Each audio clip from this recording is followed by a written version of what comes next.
다 함께 사도신경 하심으로 새벽 예배를 하나님 앞에 드리겠습니다.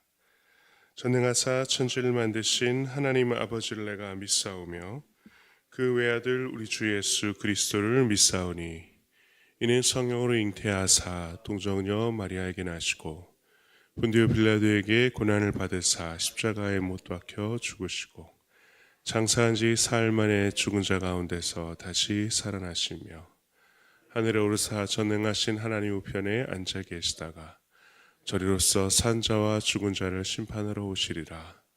성령을 믿사오며 거룩한 공회와 성도가 서로 교통하는 것과 죄를 사하여 주시는 것과 몸이 다시 사는 것과 영원히 사는 것을 믿사옵나이다. 아멘.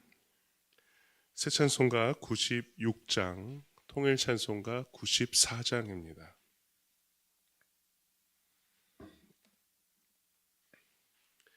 새 찬송가 96장, 통일 찬송가 94장. 예수님은 누구신가? 함께 찬양하겠습니다. 예수님은 누구신가? 우는 자의 위로와 없는 자의 풍성이며 천한 자의 높음과 잡힌 자의 노임되고 우리 기쁨 되시네. 예수님은 누구신가? 약한 자의 강함과 눈먼 자의 빛이시며 병든 자의 고침과 죽은 자의 부활되고 우리 생명 되시네. 예수님은 누구신가? 주한 자의 정함과 죽을 자의 생명이며 죄인들의 중보와 멸망자의 구원되고 우리 평화 되시네. 예수님은 누구신가? 온 교회의 머리와 온 세상의 구주시며 모든 왕의 왕이요 심판하실 주님 되고 우리 영광 되시네. 아멘. 오늘의 말씀은 마태복음 9장부터 12장까지의 말씀입니다. 먼저 마태복음 9장 18절부터 22절까지, 마태복음 9장 18절부터 22절까지 한 절씩 교독하겠습니다. 제가 먼저 짝수를 읽겠습니다. 예수께서 이 말씀을 하실 때에 한 관리가 와서 절하며 이르되 내 딸이 방금 죽었사오나 오셔서 그 몸에 손을 얹어 주소서. 그러면 살아나겠나이다 하니 12해 동안이나 혈루증으로 앓는 여자가 예수의 뒤로 와서 그 겉옷갈을 만지니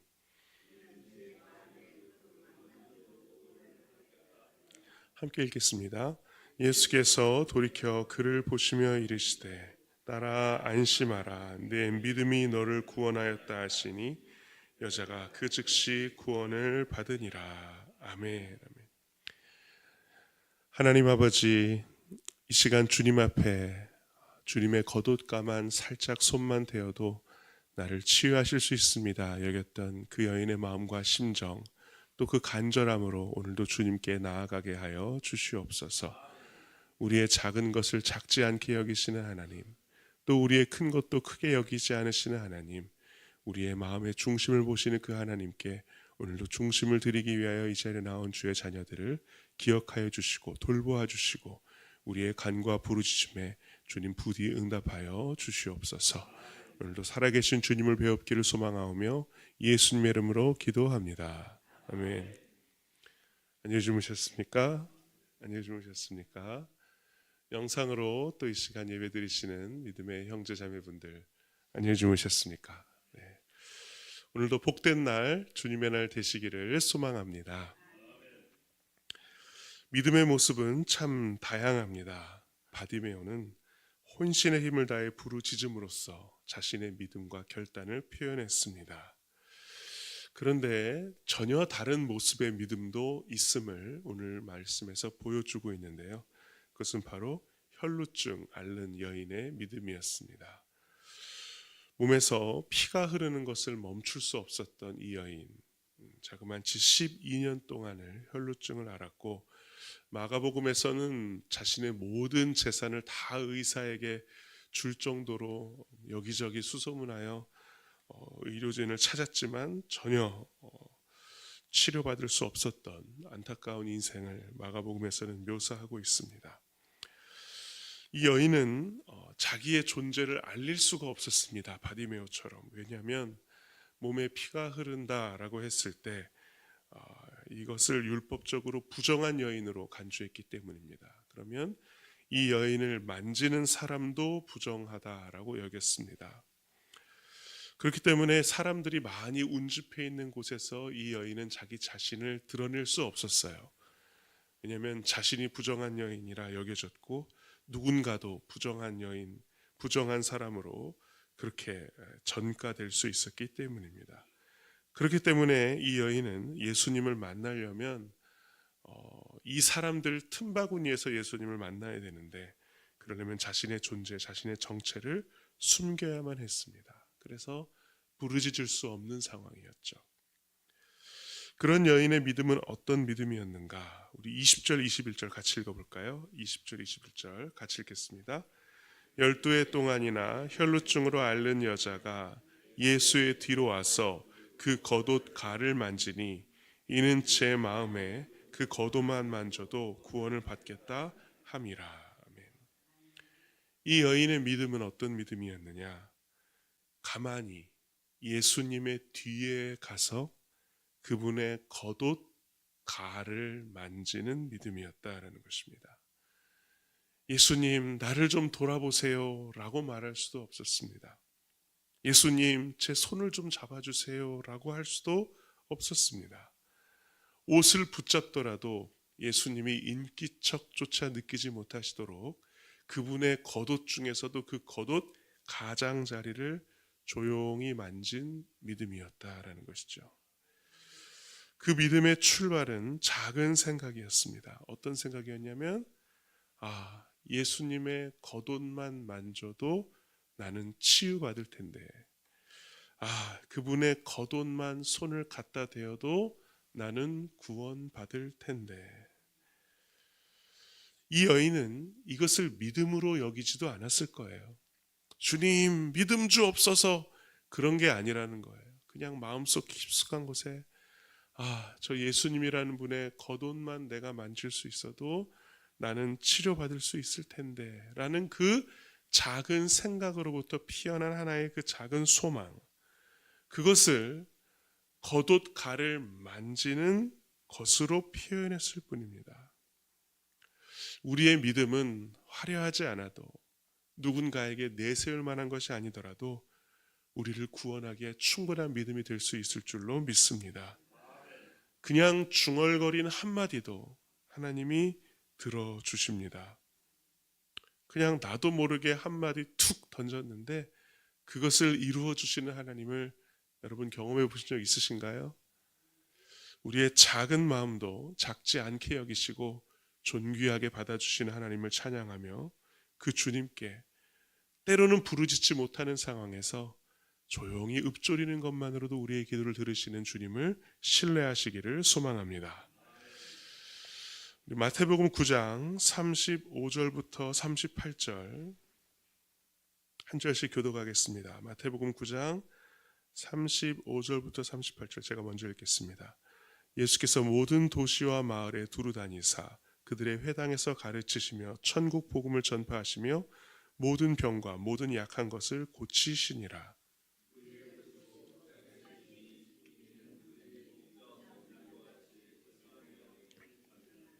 이에 제자들에게 이르시되 추수할 것은 많되 일꾼이 적으니.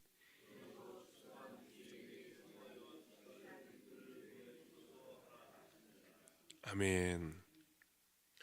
예수님이 온 도시와 마을을 다니시며 병든 사람들을 고치십니다. 이것이 예수님의 주된 사역이었습니다. 근데 사람들을 아무리 고쳐도 사람들이 줄어들까요? 더 늘어날까요? 소문 듣고 다 늘어나는 거예요.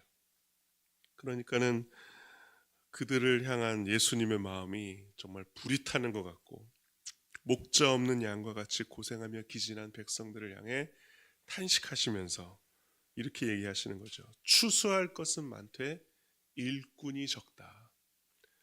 몰려드는 군중들은 많지만 정작 이들을 주님께로 돌이키고 이들을 위해 섬길 일꾼이 적다. 그래서 추수하는 주인에게 청하여 추수할 일꾼들을 보내주소서 하라 하시니라.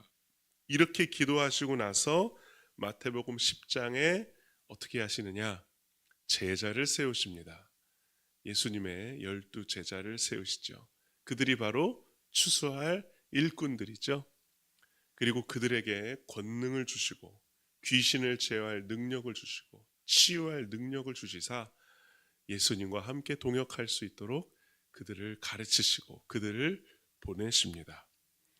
그렇게 예수님이 제자들을 사람들 가운데, 무리들 가운데, 세상 가운데 보내실 때 예수님이 그 제자들에게 가르치시는 내용이 마태복음 10장이에요.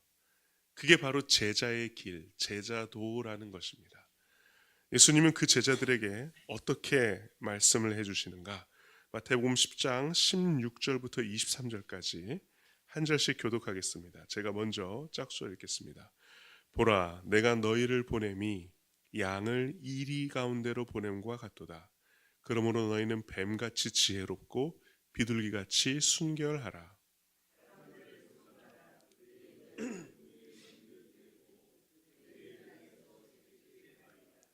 또 너희가 나로 말미암아 총독들과 임금들 앞에 끌려가리니 이는 그들과 이방인들에게 증거가 되게 하려 하심이라.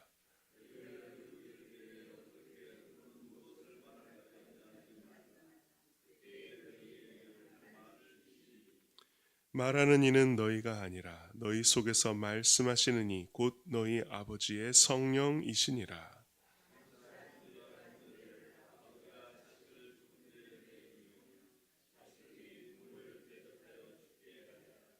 또 너희가 내 이름으로 말미암아 모든 사람에게 미움을 받을 것이나 끝까지 견디는 자는 구원을 얻으리라.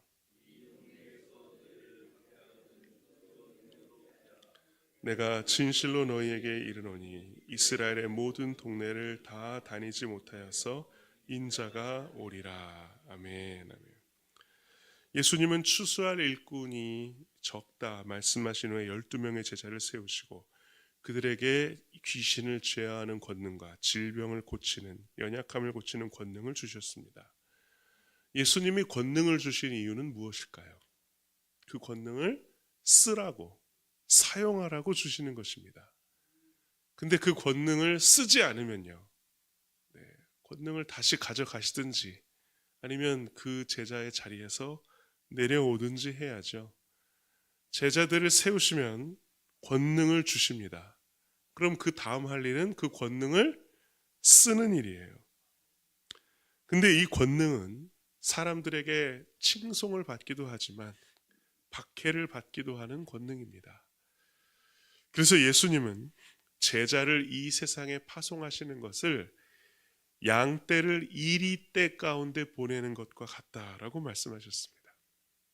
우리가 이 세상을 살아갈 때 이 세상 속에서 빛되어 소금되어 또 순결함의 양으로서 살아갈 때 이리 때에 양을 보내는 심정처럼 보낸다라고 말씀하셨어요. 여러분 이해하실 수 있겠습니까? 예수님 좀 너무하시다 여기실 수도 있습니다만 추수할 것이 많대, 추수할 일꾼이 적어 예수님 혼자 싸우시다가 예수님과 동역할 제자들을 세상 가운데 보내시는 것입니다. 군대에 가면 가장 기본적으로 하는 훈련이 제식 훈련이라는 게 있습니다. 이게 뭐냐면 앞으로 가 하는 거예요. 여러분 앞으로 못 가는 사람이 있습니까? 근데 왜 이걸 훈련하죠? 왜 이걸 훈련할까요? 제자리에 서! 이걸 훈련합니다. 제자리에 서지 못하는 사람은 아예 군대 입대가 안 되죠. 뒤로 돌아! 좌양, 좌, 우양, 우. 한글만 좀 알면 할 수 있습니다. 근데 왜 이걸 훈련하는지 아세요? 제식은 전쟁에서 필요한 아주 중요한 명령입니다. 왜냐하면 총알이 빗발치는데 지휘관은 명령해야 돼요. 전진하라라고. 앞으로 전진하라라고 해야 돼요. 그러면 빗발치는 총알을 전진할 수 있는 사람은 없습니다. 누가 자기 죽는데 나가겠어요? 근데 앞으로 가 하면 어떻게 되는 줄 아세요? 몸이 움직여요. 그거에 하도 숙달이 돼서. 그러니까 자기 머리로는 본능적으로는 감정으로는 내가 앞으로 가면 안 되는데 라고 알지만 앞으로 가 하면 몸이 가게 돼요. 제가 그걸 느낀 적이 있습니다. 어떤 훈련이 있었는데 그 훈련이 아주 중요한 훈련인데 한 부대가 그 훈련에 늦게 왔어요. 그러니까 이 훈련을 지휘하는 교관이 열받아가지고 뒤로 돌아 하니까 뒤로 도는 거예요. 앞으로 가는 거예요. 웃기지요? 훈련에 참여해야 되는데 그러다가 조금 가서 다시 돌아와요. 왜? 훈련에 참여해야 되니까. 그러니까 제자리에 서요. 뒤로 돌아 다시 뒤로 돌아요. 앞으로 가요.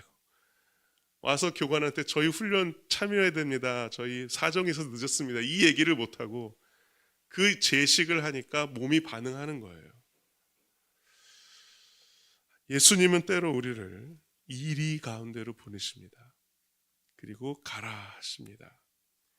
그 말씀에 반응할 수 있으면 우리는 제자로서 이 땅의 권능을 펼치게 될 줄로 믿습니다. 양떼 안에서만 머무르기 위해 제자가 되는 것은 아니죠. 이것은 사실 목회자인 저에게 제일 주는 하나의 알람입니다. 알람. 이리 때 한복판으로 나아가기 위해 제자를 세우신다라는 것입니다. 우리가 그것을 잊으면 안 될 것입니다. 왜 그러시느냐? 32절 33절 같이 읽어볼까요? 32절 33절 같이 읽겠습니다. 누구든지 사람 앞에서 나를 시인하면 나도 하늘에 계신 내 아버지 앞에서 그를 시인할 것이요 누구든지 사람 앞에서 나를 부인하면 나도 하늘에 계신 내 아버지 앞에서 그를 부인하리라. 아멘. 글쎄요, 정말 예수님이 그러실지는 모르겠습니다. 근데 그 사람들이 나를 박해하는 현장에서 그 이때 한복판에 있는 양으로서 우리가 도전받는 것은 무엇이냐? 우리의 믿음이다라는 것입니다. 그 한복판에서 우리의 믿음이 고백되고 믿음으로 나아가는지를 주님이 보시겠다라고 말씀하시는 거예요. 우리를 홀로 내버려 두지 않으시는 주님을 신뢰하는 우리 모두가 되기를 소망합니다. 마태복음 11장 16절부터 19절 마태복음 11장 16절부터 19절 같이 읽겠습니다.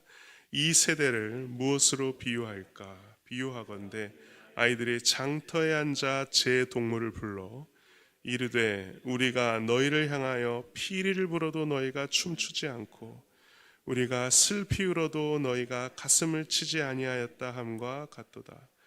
요한이 와서 먹지도 않고 마시지도 아니하매 그들이 말하기를 귀신이 들렸다 하더니 인자는 와서 먹고 마심에 말하기를 보라 먹기를 탐하고 포도주를 즐기는 사람이여 세리와 죄인의 친구로다 하니 지혜는 그 행한 일로 인하여 옳다함을 얻느니라. 아멘. 이 세대를 무엇으로 비유할까? 피리를 불어도 춤추지 않고 슬피 울어도 가슴을 치지 아니하는 이 세대, 이 마음에 정말 완고하게 견고하게 딱딱해진 이 세대를 뭐라고 얘기할까? 이들이 왜 이렇게 예수님의 이러한 마음을 전해 듣게 되었냐면, 세례 요한이 와서 회개하라, 천국이 가까웠다라고 하면서 그들에게 회개를 촉구하고 통회하는 마음으로 울부짖으라 했지만 그들은 반응조차 안 하고 냉랭했어요. 아유, 지금이 무슨 시대인데 뭘 울고 자빠졌어. 약간 그런 반응이었을 거예요. 반대로 예수님이 오시는 곳은 계신 곳마다 축제 현장이었습니다. 세리와 죄인들의 집에 머무시면서 거하게 드셨던 것 같아요. 그래서 어떤 어린이 성경에는 먹기를 탐하고 포도주를 즐기는 사람이요 라는 표현을 먹보라고 그렇게 표현했다고 합니다. 그러면서 세리와 죄인의 친구로다 라고 하면서 뭐 했어요? 예수님을 비난했어요. 그러니까는 세례 요한이 가서 회개하라, 통회하라, 울며 부르짖으라 할 때도 비난하고, 또 예수님이 가서 가는 곳마다 축제와 기쁨과 행복한 자리, 변화와 또 치유의 자리가 있었어도 냉랭했습니다. 이것은 뭘 의미할까요? 모든 사람을 만족시킬 수 있는 사람과 결정은 없다라는 것입니다. 누군가는 어떤 결정과 어떤 것에 실망하는 사람은 꼭 있어요. 우리가 다 똑같지 않기 때문에. 그래서 어떤 것에도 자신의 마음을 들이지 않기로 작정한 사람들, 완고한 사람들, 냉랭한 사람들, 성경에서 말하면 바리새인과 같은 사람들, 그런 작정한 사람 때문에 상처받을 필요가 없다라는 것입니다. 별로 우리에게 의미가 되지 않는 그러한 태도들 때문에 우리가 상처받을 필요가 없다. 우리는 사람을 만족시키기 위해 존재하는 것이 아니다라는 것입니다. 이들이 구원받을 기회를 제공할 뿐, 그것을 받아들이지 않고 그들이 자신의 태도를 견지하는 것에 대해서는 우리가 어떻게 할 수 있는 것은 없다라는 것이죠. 그래서 예수님은 그러한 것에 너무 마음을 두거나 너무 심려를 끼치지 말아라, 그렇게 말씀하시는 것입니다. 11장 25절부터 30절 말씀, 11장 25절부터 30절 말씀, 그러면서 이렇게 말씀하십니다. 제가 먼저 읽겠습니다. 그때 예수께서 대답하여 이르시되 천지의 주제이신 아버지여, 이것을 지혜롭고 슬기 있는 자들에게는 숨기시고 어린 아이들에게는 나타내심을 감사하나이다. 내 아버지께서 모든 것을 내게 주셨으니 아버지 외에는 아들을 아는 자가 없고 아들과 또 아들의 소원대로 계시를 받는 자 외에는 아버지를 아는 자가 없느니라.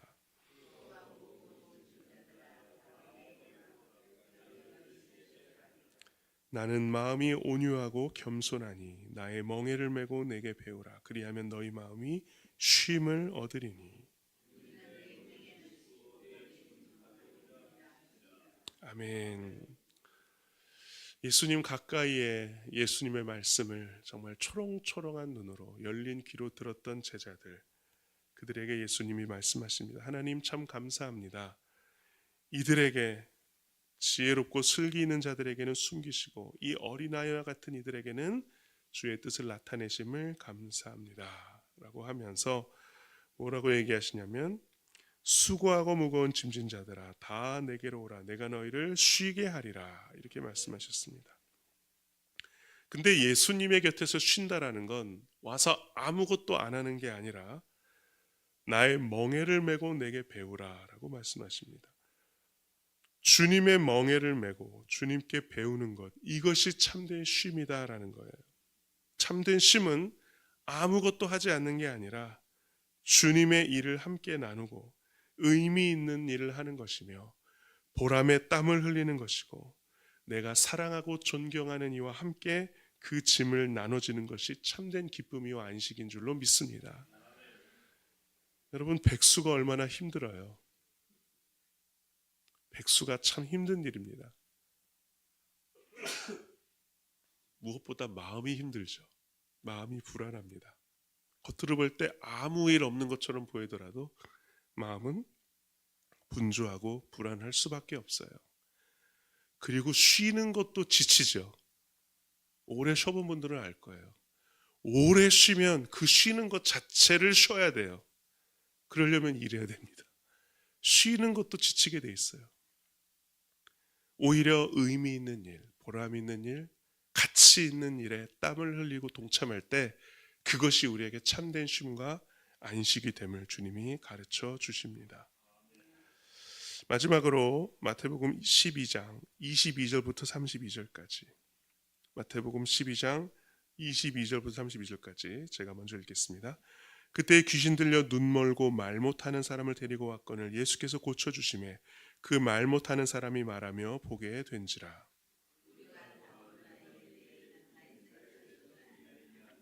바리새인들은 듣고 이르되 이가 귀신의 왕 바알세불을 힘입지 않고는 귀신을 쫓아내지 못하느니라 하거늘.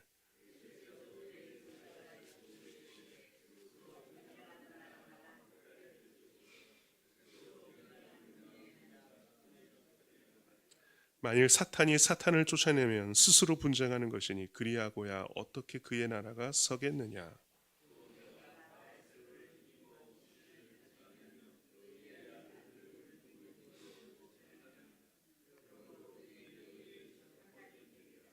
그러나 내가 하나님의 성령을 힘입어 귀신을 쫓아내는 것이면 하나님의 나라가 이미 너희에게 임하였느니라.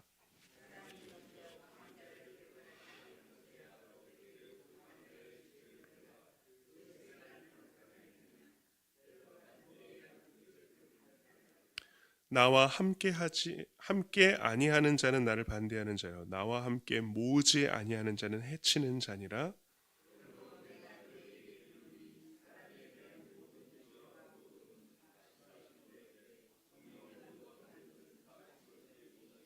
함께 읽겠습니다.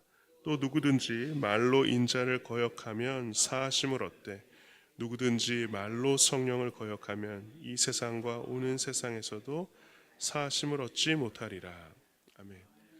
예수님이 놀라운 일을 일으키시자 사람들이 시기하고 질투하면서 특히 바리새인들이 예수님이 하신 일을 이건 귀신의 힘을 빌어서 했다라고 말하자 예수님이 굉장히 화가 나셨습니다. 죄송합니다. 하나님이 하신 일을 귀신이 했다라고 했어요. 이것은 하나님께 올려드리는 영광을 왜곡시킨 것입니다. 주님께 올려드려야 될 영광을 귀신에게 올린 거예요. 예수님이 너무 크게 화가 나셨습니다. 하나님이 하시는 일을 어찌 귀신이 했다고 말하느냐. 그래서 예수님 뭐라고 얘기하시냐면 30절에 나와 함께 아니하는 자는 나를 반대하는 자요 나와 함께 모으지 아니하는 자는 해치는 자니라. 근데 이게 얼마 전 우리가 읽었던 말씀하고는 조금 달라요. 마가복음 9장 40절에서는 우리를 반대하지 아니하는 자는 우리를 위하는 자니라라고 얘기했어요. 예수님의 이름으로 귀신을 내쫓는 누군가를 요한이 하지 말라고 했을 때 하게 내버려 두라. 우리를 반대하지만 않으면 우리 편이다. 이렇게 얘기하셨거든요. 근데 마태복음에서는 나와 함께 아니하는 자는 나를 반대하는 자요 나와 함께 모으지 아니하는 자는 해치는 자니라, 흩어버리는 자니라라고 얘기하셨습니다.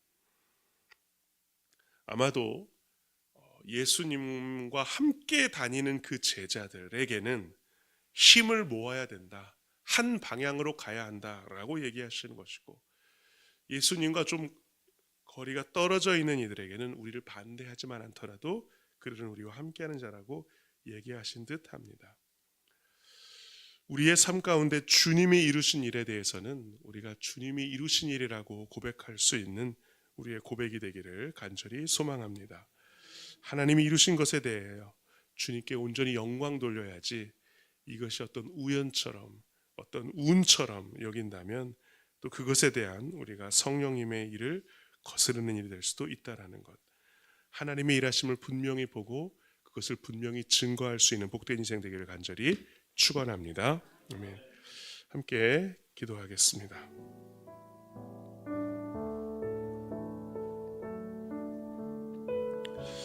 때로는 우리가 살아갈 때 이리때 한복판에 있는 어린 양과 같은 존재일 때가 있습니다. 그때 하나님은 우리를 보내시며 그리고 우리에게 그냥 보내신 것이 아니라 권능을 주시는 주님이십니다.